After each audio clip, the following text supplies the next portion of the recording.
మౌనమేలనోయి ఇక్కడి ప్రతి కథ మీ మనసుకు దగ్గరయ్యే ఒక ప్రయాణం. ఇవాళ మనం రాఖీ గురించి మాట్లాడుకోకపోతే ఎలా చెప్పండి. అందుకే ఇవాల్టి మన ప్రయాణం రాఖీతో.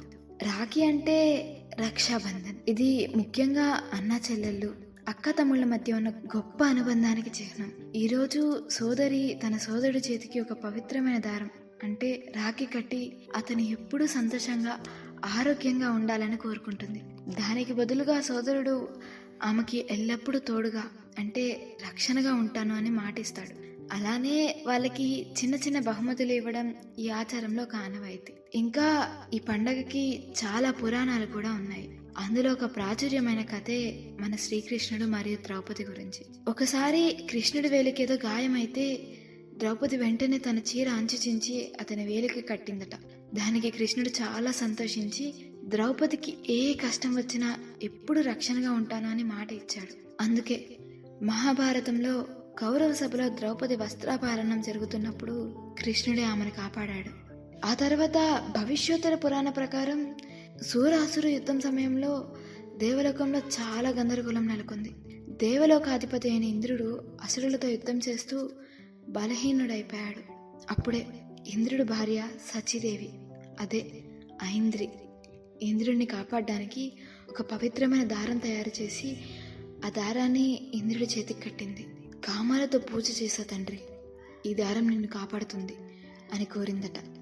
దానితో ఇంద్రుడికి ధైర్యం పుట్టి యుద్ధంలో విజయం సాధించాడు. అందుకే ఉత్తర భారతదేశంలో కొన్ని ప్రదేశాల్లో భార్య తన భర్తకు కూడా రాఖీ కడుతుంది. ఇకపోతే దక్షిణ భారతదేశంలో ఎలా జరుపుకునేవారంటే బ్రాహ్మణులు రాఖీ పూర్ణిమ రోజున అవని అట్టం లేదా ఉపకర్మ అనే కార్యక్రమాన్ని చేసుకునేవారు. ఆ రోజు ఇంట్లో మగవారు పవిత్రమైన స్నానం చేసి పాత జంధ్యం తీసి కొత్తది వేసుకునేవారు. దీని వారు స్పిరిచువల్ రీబర్త్ కింద భావించేవారట. కనుక వేదాధ్యాయాన్ని కొత్తగా ప్రారంభించేవారు.